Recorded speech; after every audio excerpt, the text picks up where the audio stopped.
The jerk who ghosted me. I can't believe I'm saying this, but I got ghosted. Me. The woman guys used to line up for. The one who never had to text first, never had to chase, never had to wonder if he'd call back.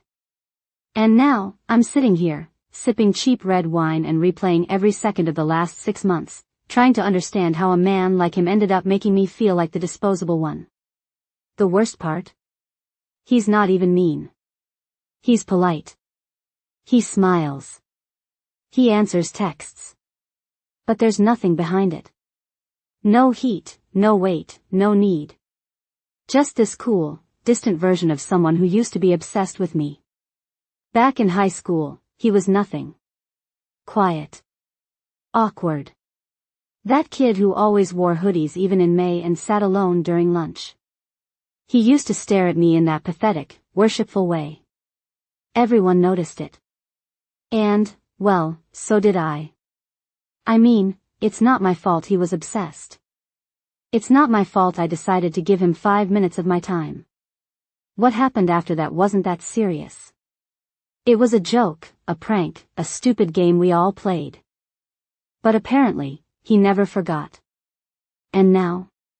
Now he's this tall, built, stupidly gorgeous man with perfect skin and a calm voice who acts like I'm just some girl he used to know. I should have never run into him again. But I did. And now I can't stop thinking about what I did back then, and what he's doing to me now. I was the queen bee of Jefferson High. High school was easy for me. People like me never really struggle in those halls. Blonde hair, long legs, a last name that everyone recognized, Jefferson High was mine. I was prom queen by sophomore year.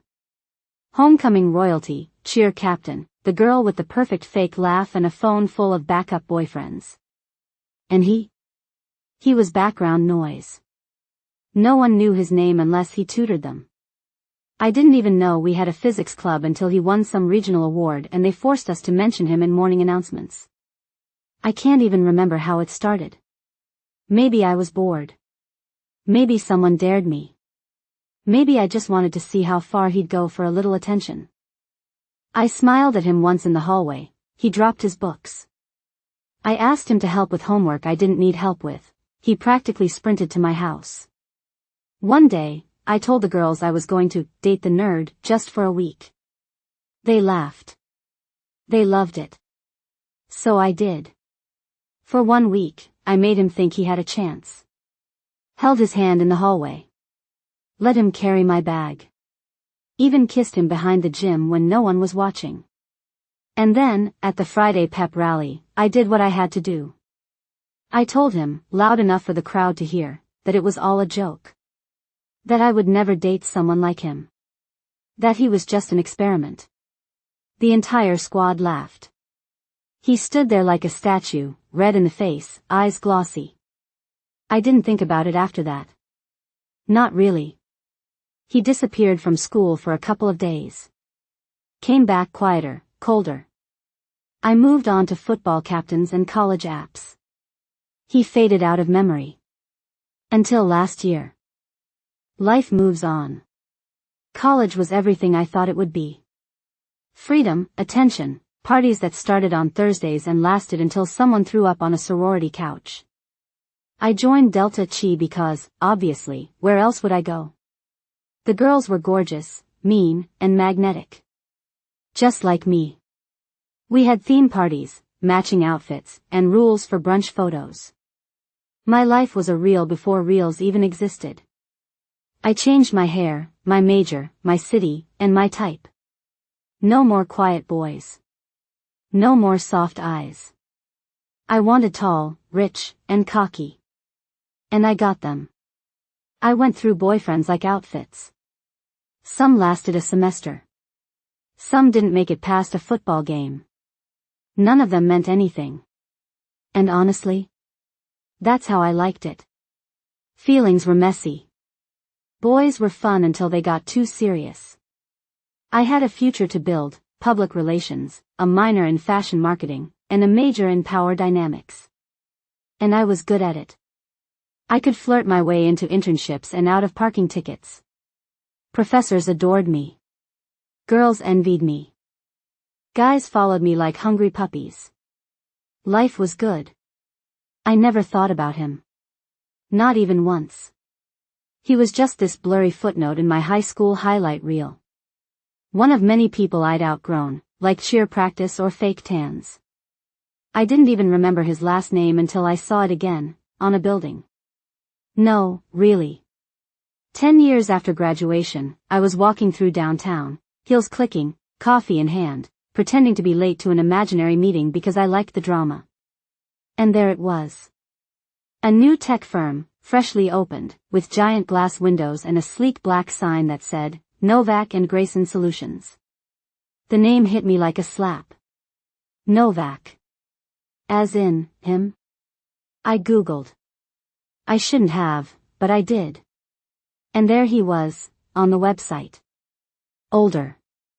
Taller. Beard. Suit. Smile that didn't quite reach his eyes. And a body. Jesus. This was not hoodie boy with trembling hands. This was a man. A man who built an empire while I was out here curating brunch aesthetics. And suddenly, I couldn't stop thinking about him. Then I saw him again. It was almost cinematic, the way it happened. I wasn't stalking him, okay? I just happened to be near his building a few days later. And maybe I lingered. Maybe I got coffee across the street and sat near the window just to check emails. Whatever. The point is, he came out. And I nearly choked on my overpriced oat milk latte. He looked perfect. Like, gym 5 days a week is perfect. Hair trimmed. Suit tailored. That kind of effortless elegance people pay stylists for. But it wasn't just the looks. It was the way he carried himself. Confident. Relaxed. Not arrogant, just completely unbothered. Like someone who knows exactly who he is and doesn't need to prove it to anyone. Not even me. I stepped out and called his name, Noah. He turned. There was a split-second delay, like he had to search a dusty drawer in his memory to place me. And then, recognition. Followed by something colder. He smiled. That kind of tight, polite smile you give a stranger who's asking for directions. Wow, I said, walking up, heart suddenly pounding. You look different. You too. Silence. It's been years, I offered, fishing for something warmer. 10, he replied. No spark. No flirting. Just facts. I wanted to scream. This was the same boy who once followed me around like a love-struck puppy. And now? He was cool, unreadable, almost bored. Like I was a calendar event he forgot to delete. We made small talk, dry, forgettable. I told him what I did, dropped a few company names like confetti. He nodded, unimpressed. Finally, I laughed, because silence made me itchy. Okay, I probably owe you an apology for, well, you know. High school. He tilted his head. Do you? The way he said it, not angry, not sarcastic, just, flat. Like the memory meant nothing. I was young. Stupid. You were sweet, and I was, kind of awful. I smiled, trying to melt him. He looked at me for a second, then shrugged. We were kids. Doesn't matter. But it did matter. At least to me. Because I could feel something cracking in me. Some ugly little truth that said, you broke him then, and now he's strong enough to not even care. I hated it. Which is probably why I asked him to grab a drink later. And why I smiled too wide when he said, sure. Why not? We met at this rooftop bar I picked, upscale enough to impress, casual enough to pretend I wasn't trying. I wore black. Always a safe bet. He showed up 5 minutes early. I noticed. His shirt fit like it was made for him. Subtle cologne. Confident stride. He pulled his chair back for me without saying a word and smiled like he'd done this 1,000 times, like I was just another Thursday night. I hate that I liked it. We drank. Talked. Laughed, kind of. I told stories, the kind that usually make guys lean in, wild parties, celebrity sightings, the time I almost ended up on reality TV. He chuckled in the right places, but I could tell his attention was half there. Like he was watching me the way you watch fireworks, beautiful, loud, and over quickly. I asked about his company. He kept it vague. Mentioned a business partner. Said he was doing well. I pressed. He dodged. There was something smooth about him now. Polished. The kind of man who doesn't overshare because he doesn't need your validation. It was infuriating. Eventually, I brought up high school again, a second apology, this time more genuine, or at least more strategic. I was cruel, I said, resting my hand on his. And I've thought about it more than I should admit. He didn't pull away. Didn't melt either. It's fine, he said again. You don't have to relive it for me. But I hurt you. He looked at me for a moment. Then took a sip of wine. You did, he said, calm as ever. But we were just kids. Just kids. That phrase was starting to sound like a knife in disguise. We finished the night with one last drink. He walked me to my car. No kiss. Just a hug. Firm. Respectful. Like a handshake with extra warmth. And I drove home feeling, rejected? No. That wasn't the word. I felt ignored. Unseen. It was supposed to be my redemption arc. I was supposed to be forgiven, adored, wanted. Instead, he treated me like a closed chapter he skimmed through out of boredom. Which is probably why I texted him that night. Tonight was nice.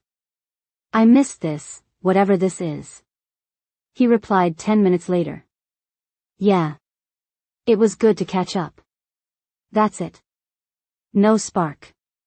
No invite. No follow-up. Just good to catch up. I stared at the message like it had slapped me across the face. And I decided right then.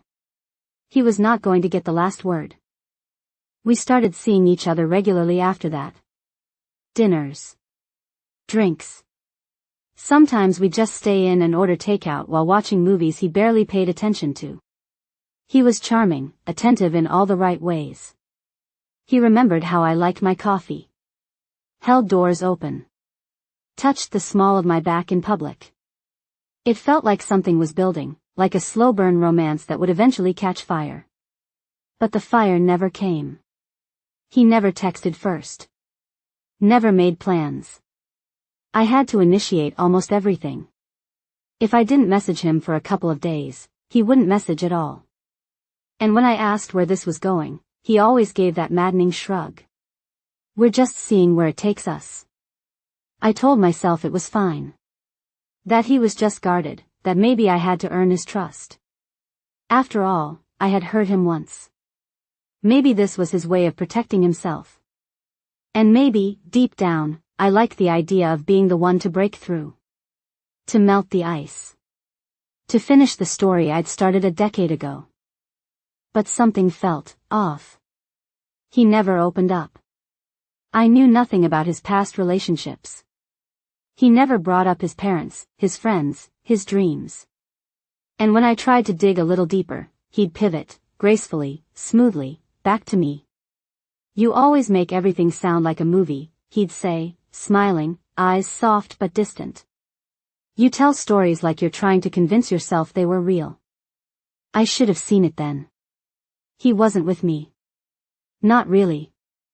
He was beside me, inside me, around me. But not with me. Still, I told myself I was overthinking. That I was paranoid. That I had commitment issues. He certainly made me feel like I was being dramatic. One night, after one of our usual sleepovers, wine, sex, a half-hearted movie, I lay beside him and said, "You don't really talk to me."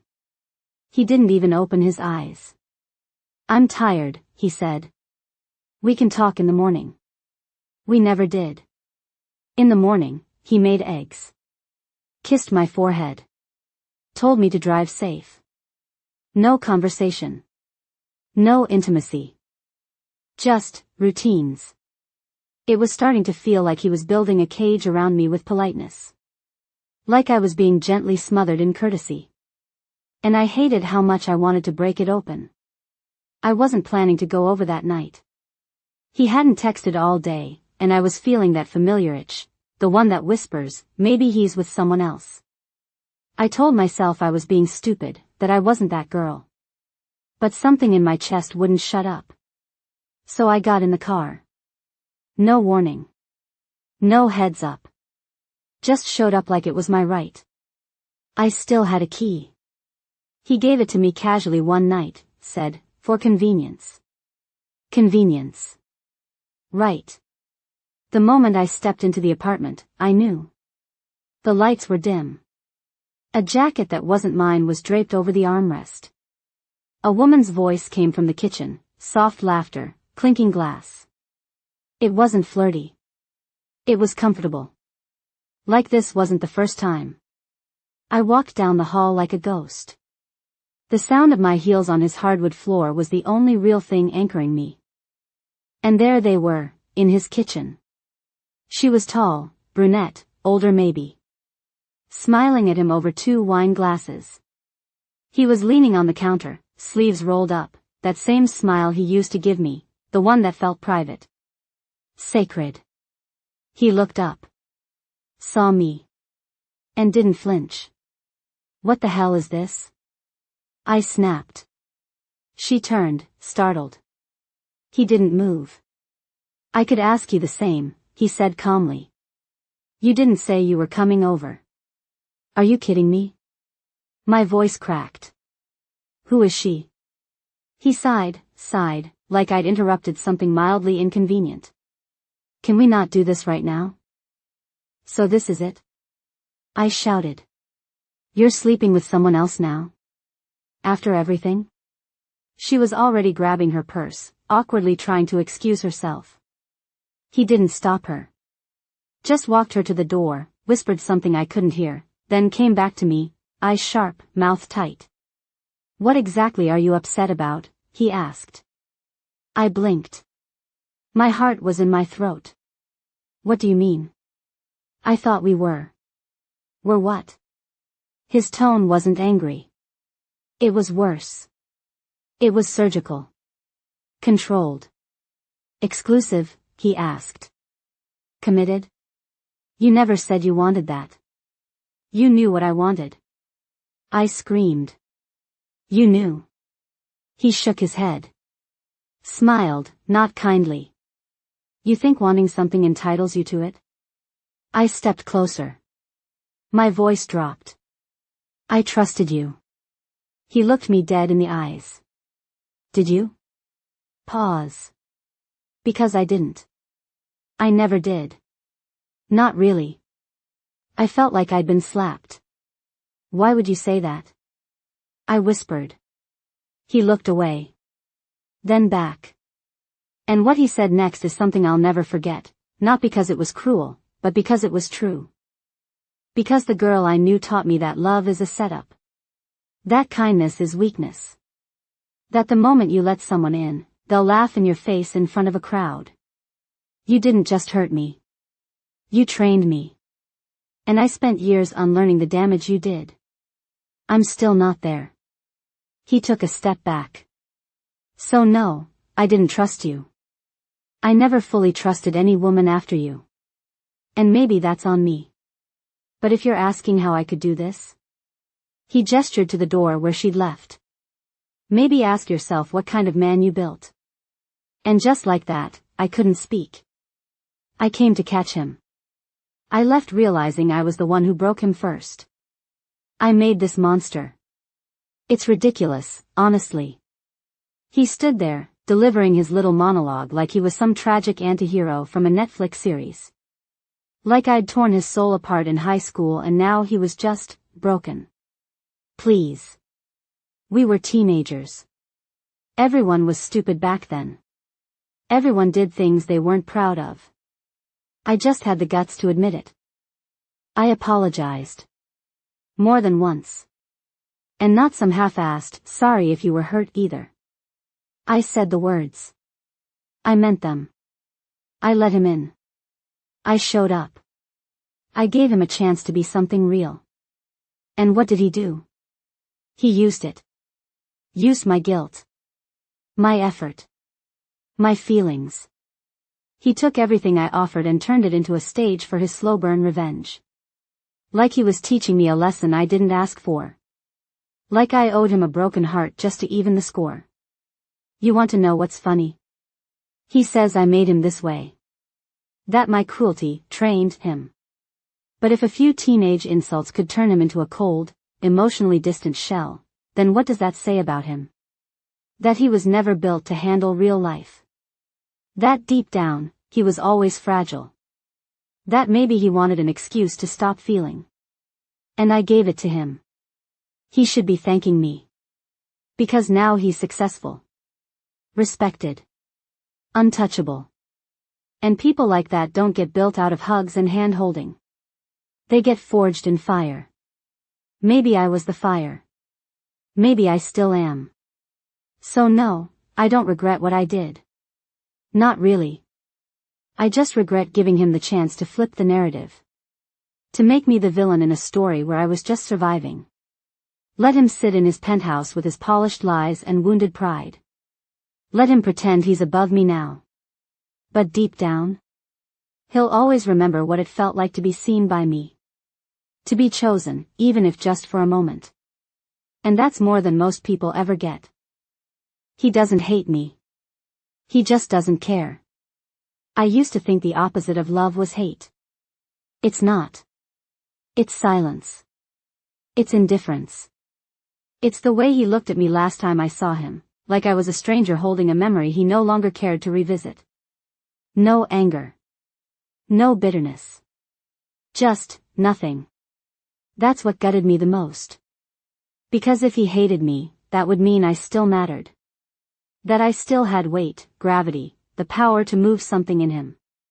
But there was nothing. Just a calm nod, a polite smile, and a "take care" as he walked away like I was a delivery guy handing him the wrong package. And I stood there, dressed to kill, makeup flawless, with nothing to show for it but a quiet echo of who we used to be, or what I thought we could have been. What I decided we were, without asking if he ever agreed. People always say karma gets you. But what they don't tell you is that karma doesn't always come as disaster. Sometimes it comes as emptiness. As being forgettable to the person you once made cry. Still, I refuse to crumble. Because even if he doesn't feel anything for me now, I know he once did. I know I once had him wrapped around my finger. I know I built the man he is today, stone by stone, scar by scar. And if he thinks he's better off now, good for him. But let's not rewrite history. I was the one who gave him his edge. I was the one who taught him not to trust. And I was the one who made him interesting. Without me, he'd still be that hoodie-wearing ghost in the back of the room. And maybe I'm not part of his future. But I'll always be the reason he got one.